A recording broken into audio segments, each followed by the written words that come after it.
प्रार्थना करू. हे सर्वसमर्थ तोरणी पैल साश परमेश्वरा देव बाप्पा, तू राजांचा राजा आहेस आणि प्रभूंचा प्रभू आहेस.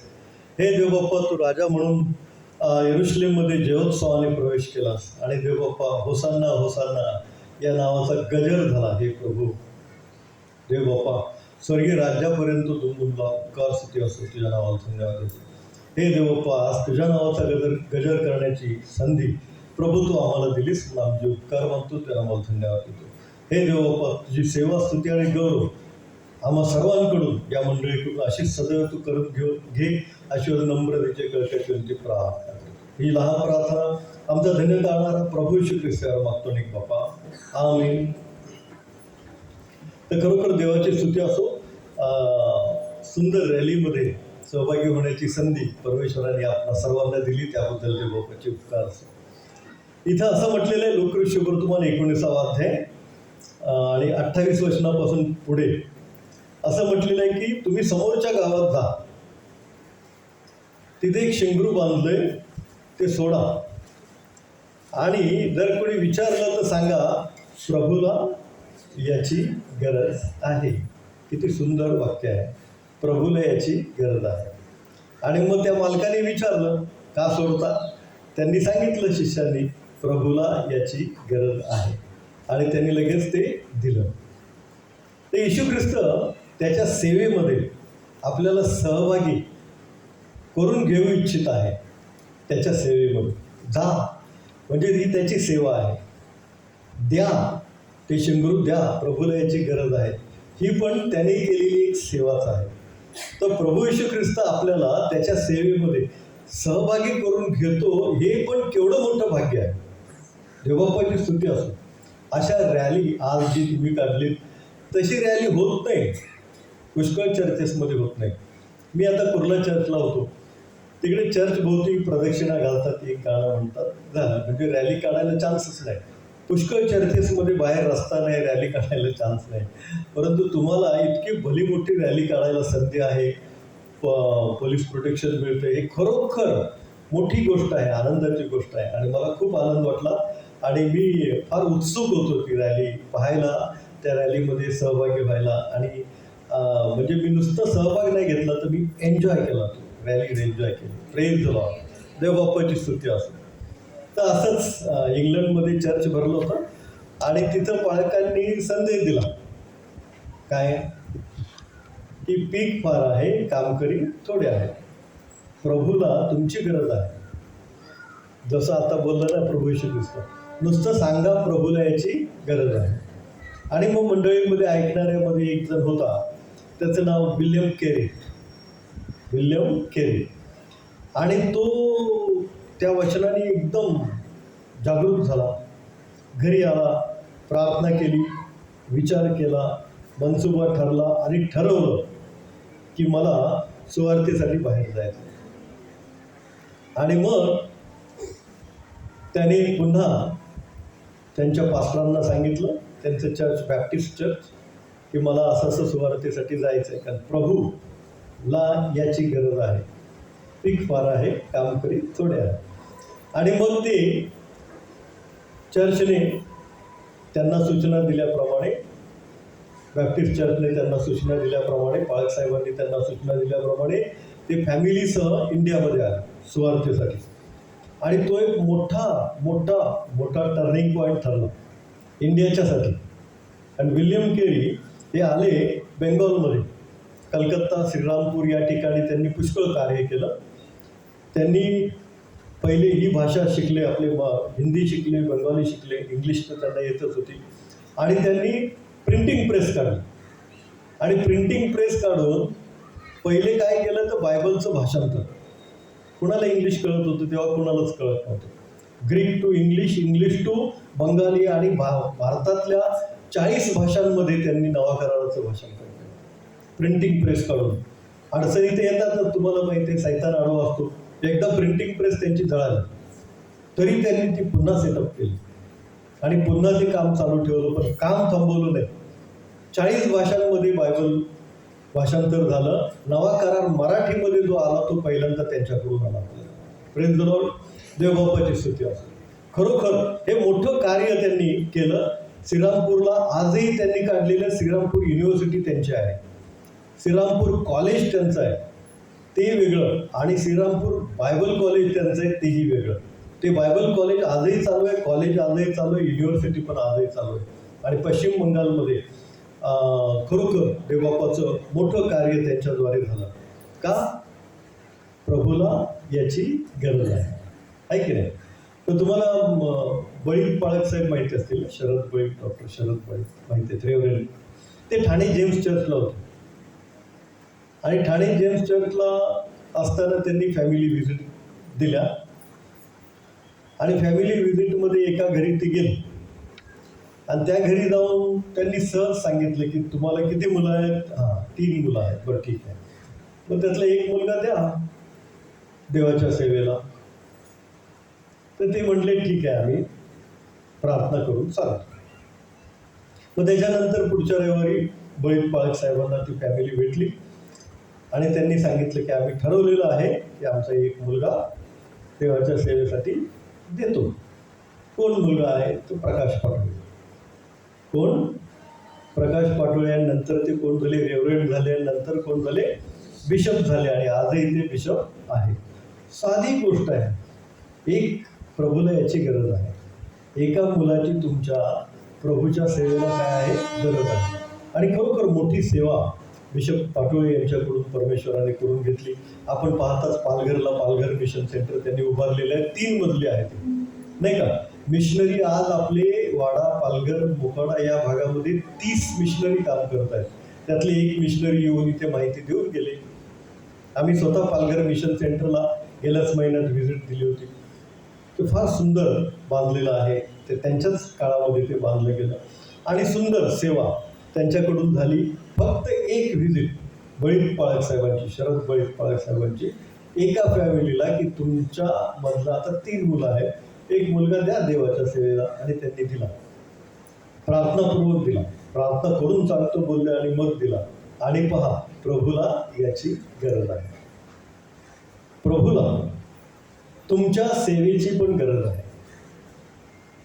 कुणाची गरज लागेल काय सांगता येत नाही. त्यावेळेला एका गाढवीच्या शिंगराची गरज लागेल, कुणाची गरज लागेल त्याच्या सेवेला काय सांगता येत नाही. आज पण पुष्कळ जणांनी सहभाग घेतला, बॅनर पण पकडायला संडे स्कूलची मुलं होती, नाही का? प्रत्येकाच्या सेवेची प्रभूला काय आहे? गरज आहे. देवबापाची स्तुती असो. बेतफगे नावाचं एक ठिकाण आहे, आणि तिथं जिथून गाढवी शिंगरू सोडलं ना, ते ठिकाण पण तिथं एक थोडासा चौक आहे, तिथं ते ठिकाण आजही आहे.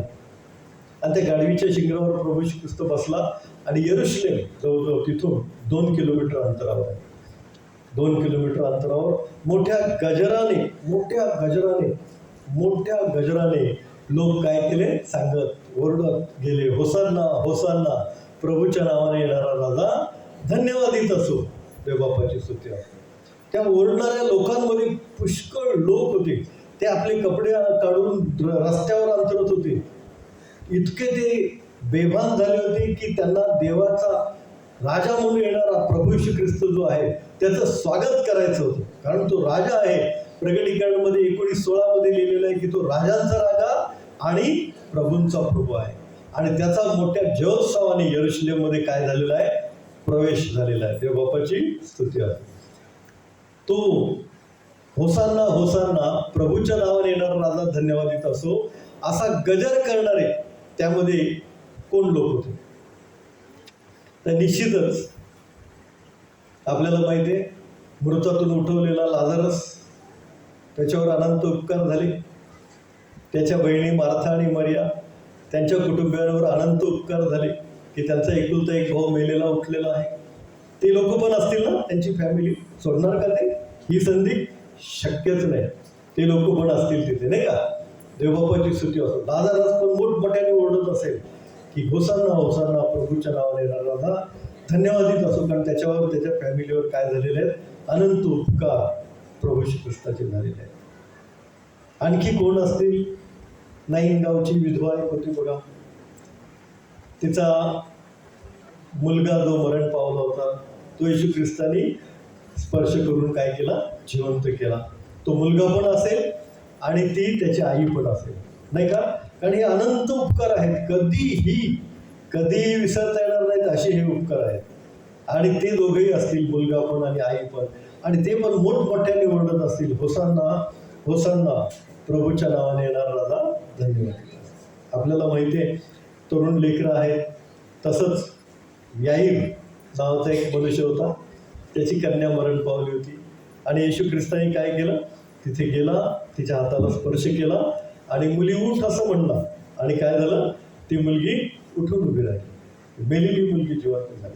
तो याईर पण तिथे असणार आहे, नाही का?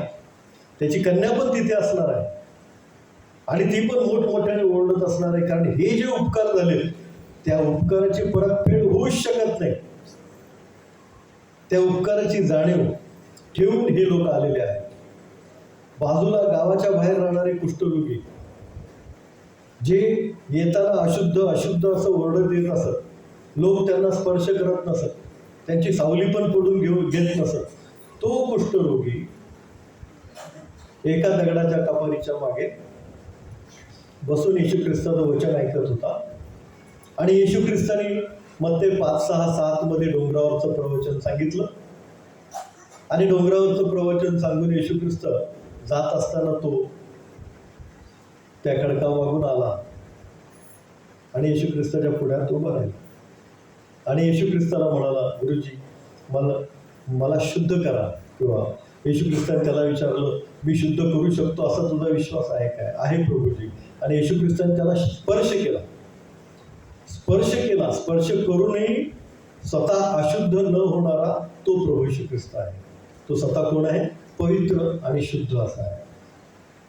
तिरडीला स्पर्श करूनही, नाईनगावच्या विधवेच्या मुलाच्या तिरडीला स्पर्श करूनही स्वतः अशुद्ध न होणारा तो प्रभू येशू ख्रिस्त आहे.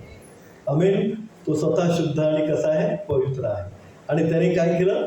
या कुष्ठरोग्याला स्पर्श केला आणि तरी तो पवित्रच आहे. आणि तो कुष्ठरोगी बरा झाला, ज्यांना जवळ पण कोण घेत नसत असा तो कुष्ठरोगी काय झाला? बरा झाला. मग तो पण या गावामध्ये असेल, कारण जो गावाच्या बाहेर टाकलेला आहे तो आज समाजामध्ये वावरत आहे. आणि आपल्याला माहिती आहे, बायबल आपल्याला सांगते की कुष्ठरोगी बरा झाला, त्याचं नाव शिमोन, त्याच्या घरी येशू ख्रिस्त नंतर जेवायला गेला होता आणि त्याचं घर बेथानीमध्येच होतं. म्हणजे अशी कित्येक कुष्ठरोगी ज्यांना स्पर्श करून येशू ख्रिस्ताने बरं केलेलं आहे, ते सगळे या जमावामध्ये आहेत. कारण त्यांच्यावर झालेले उपकार हे अनंत उपकार आहेत आणि ते विसरू शकणार नाही असे ते उपकार आहेत. आणखी एक तळ होतं बघा, नाव बेथसेदा तळ. त्याच्या तळ्याच्या काठाला कोण बसला होता? एक जो माणूस बसला होता, 38 वर्ष दुखणेकरी. 38 वर्ष दुखणेकरी नाही, बाजेवर झोपला होता. कोण ते तळ्यामध्ये पाणी हालायचं, देवदूत त्याच्यात उतरायचे, तेव्हा कोण जो पहिला जाईल तो पण हवायचा. पण ह्याला कोण सोडणार? 38 वर्ष म्हणजे झालं काय? नातेवाईक पण कंटाळले असतील आता तिथे घेऊन, कोण लक्ष पण देत नव्हतं. असा हा 38 वर्ष दुखणेकरी ज्या बाजेवर होता त्याला प्रभू श्री ख्रिस्ताने म्हटलं, उठ, बाज उचल आणि चालू लाग. किती मोठा चमत्कार. तो 38 वर्षाचा दुखणेकरी जो झोपून होता 38 वर्ष बाजेवर, त्याला येशू ख्रिस्ताने केवळ शब्दाने बरं केलं. तो पण तिथे असेल का नसेल? असेल ना. हा, देवबापाची स्तुती असो.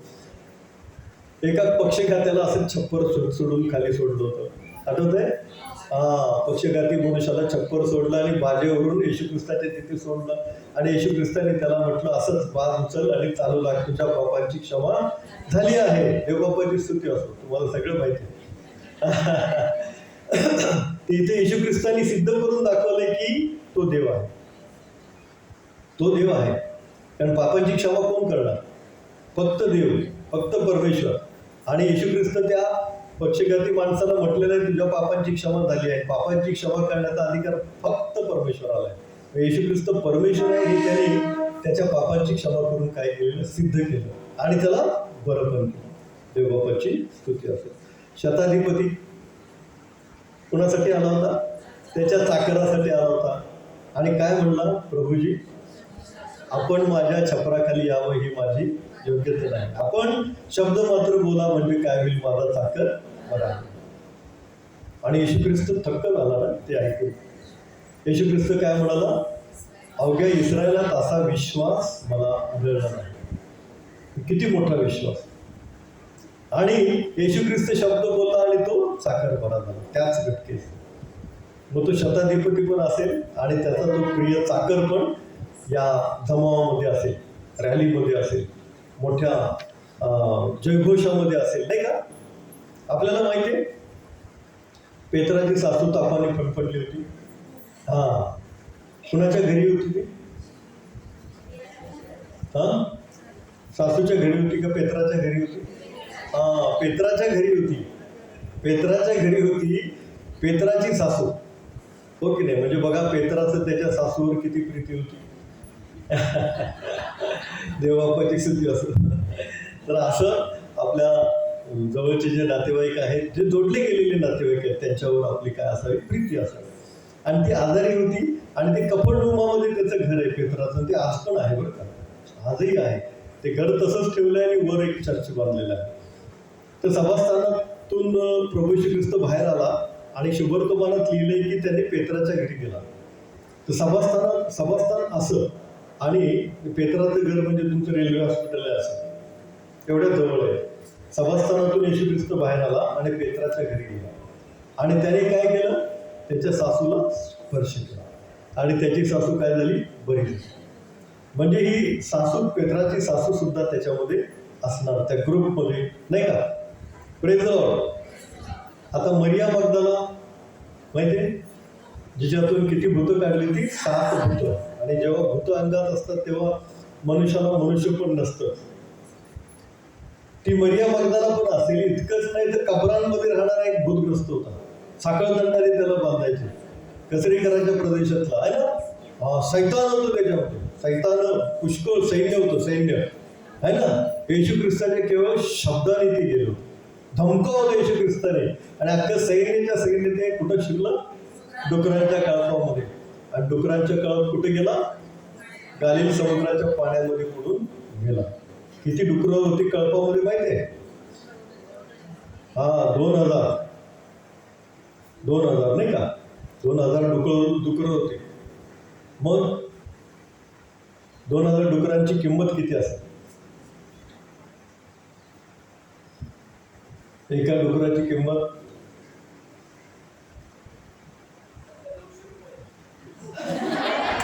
ते किलो असेल, किलो. तर 2000 समजा. आता परदेशामध्ये त्यांना जास्त डिमांड आहे. 50,000 रुपये जर भरले कमीत कमी, तर हे 2000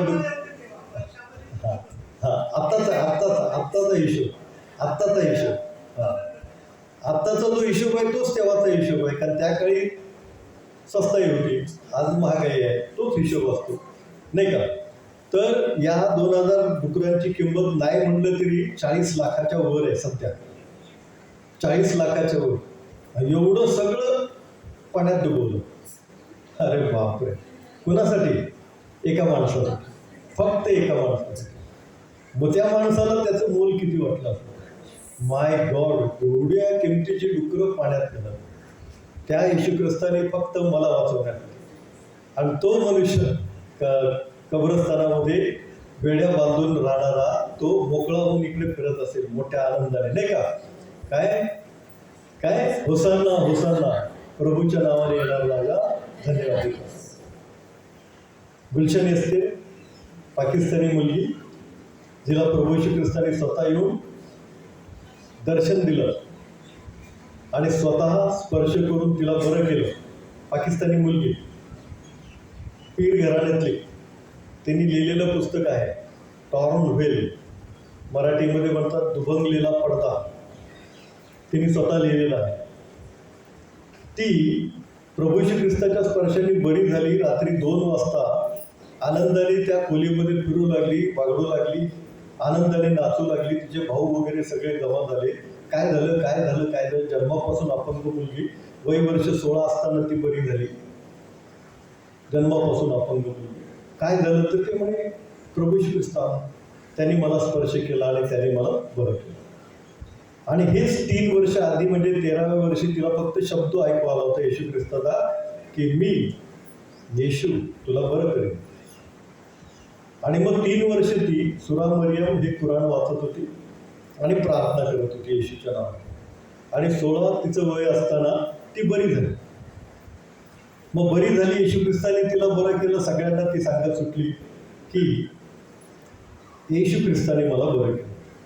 परंतु तिथं तसं सांगणं म्हणजे मोठा गुन्हाच असल्यासारखं होतं. आहे की नाही, मोठा गुन्हा आहे. मग तिच्या भावाने काय केलं, बंदूक काढ. म्हणजे काही दिवस ती अशीच सांगत होती तिकडे सगळ्या एरियामध्ये लोकांना की येशू ख्रिस्ताने बरं केलं. बंदूक काढली आणि तिला म्हणलं की तू ते सांगायचं नाही येशू ख्रिस्ताने बरं केलं असं, नाही तर मग घराच्या बाहेर होतं. तर ती म्हणजे अपंग बनून तुझ्या एवढ्या मोठ्या महालात राहण्यापेक्षा बाहेर सुदृढ होऊन कुठेतरी झोपडीत राहिलेलं बरं. बरोबर आहे ना. पण मी येशू ख्रिस्ताला सोडणार नाही. पण मी काय करणार नाही, येशू ख्रिस्ताला सोडणार नाही. आणि मग तिला पवित्र आत्म्याचा अभिषेक पण मिळाला आणि ती रोग्यांना बरं करत पण फिरू लागली. देवबापाची स्तुती असो. फार मोठी साक्ष आहे तिची.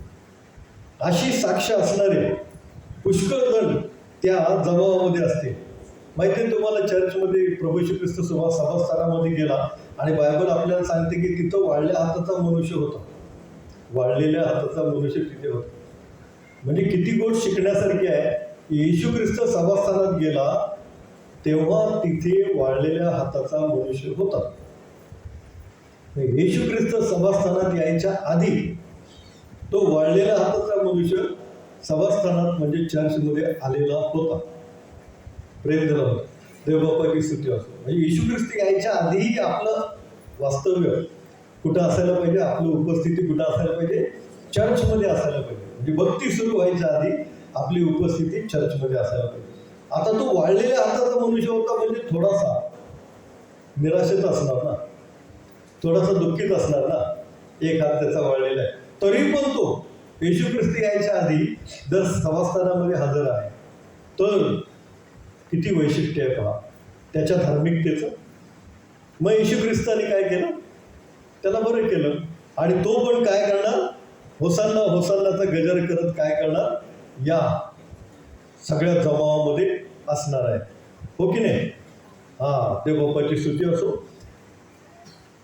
एक कुबडी स्त्री पण होती ना, जिला येशू ख्रिस्ताने बरं केले. आणि असंख्य भूतग्रस्त असतील, कित्येक भूतग्रस्त बरे केले.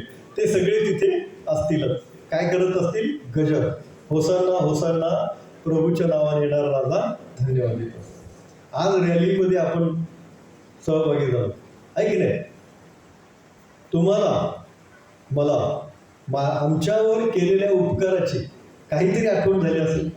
हो येस, प्रभुदेवा मी आजारी होतो, मला तू बरं केलं. परमेश्वरा मी ICU मध्ये होतो, तरीही मला तू बरं केलं. देवबाप्पा मला राहायला घर नव्हतं, तू मला छप्पर दिलंस, थोडासा आसरा दिलास. असे अनंत उपकार याची आठवण या रॅलीमध्ये आपल्याला निश्चितच झाली असणार.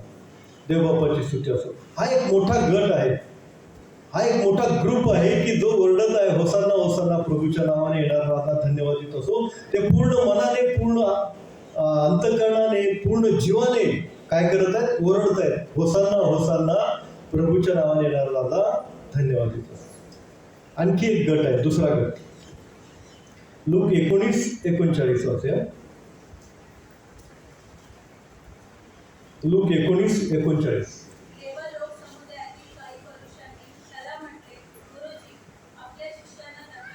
गुरुजी आपल्या शिष्यांना दटावा.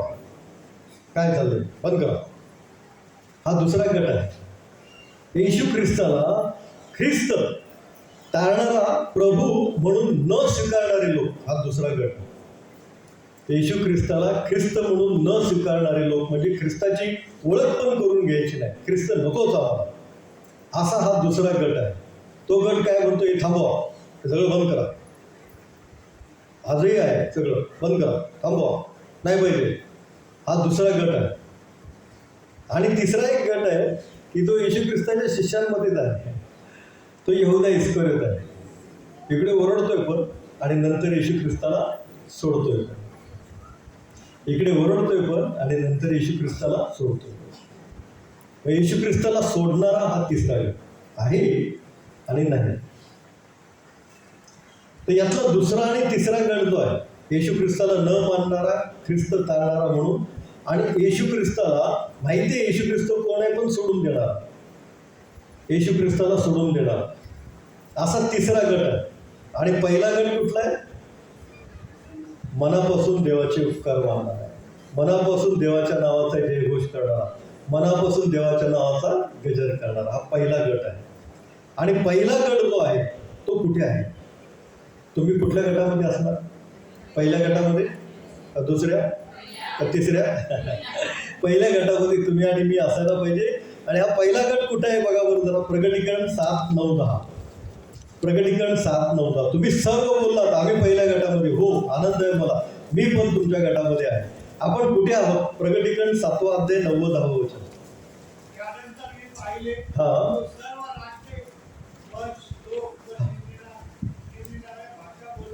हा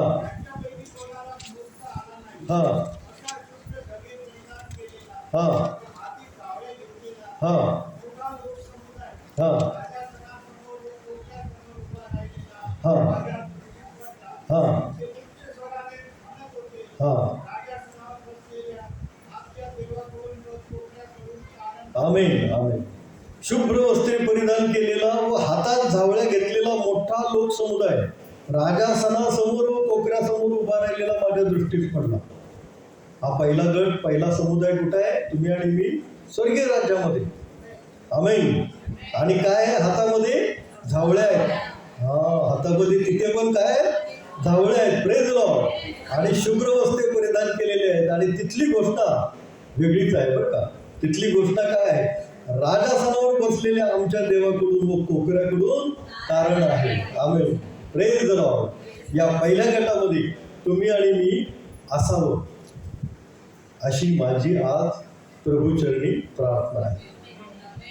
पहा, आमच्या जीवनामध्ये अनंत उपकार प्रभू श्री ख्रिस्ताने केलेले आहे. ते आठवत बसलो तर एक लिस्ट अपुरी पडेल इतके उपकार आहेत. त्या प्रभू श्री ख्रिस्ताच्या नावाला धन्यवाद असो. आपण मनापासून मनापासून मनापासून त्याचा जयघोष आपल्या जीवनामध्ये जीवन संपेपर्यंत करूया. आणि दुसरा आणि तिसरा गट हा जो आहे येशू ख्रिस्ताला नाकारणारा, हा म्हणतो 2 दिवसानंतर याला वधस्तंभी खेळा, हा म्हणतो याला ठार मारा. हा दुसरा आणि तिसरा गट. आणि मग बायबलमध्ये त्यांची शिक्षा ठरलेली आहे. कुऱ्हाड कुठं? झाडाच्या मुळाशी लावलेली आहे. त्याच्या हातात त्याचं सूप आहे. तो धान्य वेगळं करीत आपल्या कोठारात साठवील आणि भुसा न विझणाऱ्या अग्नीत टाकेल. हा न मानणारा येशू ख्रिस्ताला दुसरा आणि तिसरा गट हा भुसा आहे. आणि तो नरकाच्या अग्नीमध्ये अनंत कालच्या जळण्यासाठी जाणार आहे. आपण पहिल्या गटामध्ये आहोत.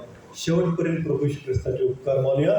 म्हणजे प्रकटीकरणमध्ये 7वा अध्याय 9व्या वचनामध्ये सांगितल्याप्रमाणे स्वर्गीय राज्यामध्ये आपल्या हातात काय असेल? झावळी असेल. आणि समोर राजासनावर कोण बसलेला असेल? प्रभू श्री ख्रिस्त बसलेला असेल. आणि आपण काय करणार? त्याच्या नावाचा जयघोष करणार. आमेन. Praise the lord. आपण प्रार्थना करूया. हे सर्वसमर्थ देव बाप्पा, प्रभूच्या नावाने येणारा माझा धन्यवाद असो. हे देव बाप्पा, होसांना होसांना. हे प्रभू, प्रगटीकरणमध्ये सांगितल्याप्रमाणे देव बाप्पा त्या स्वर्गीय राज्यामध्ये झावळे घेऊन आम्ही सर्व तुझ्या देवाच्या राज्याच्या गौरवासाठी, तुझ्या नावाच्या गौरवासाठी तिथे हजर राहावं. यासाठी देव बाप्पा तू आम्हाला सहाय्याने मदत कर. तुझा आत्मा तू आम्हामध्ये घाल. आणि देव बाप्पा तुझं गौरव आमच्या जीवनामध्ये शेवटपर्यंत करून घे. आमचा धन्य करणारा प्रभू श्री ख्रिस्त मागतो बाप्पा. आमेन.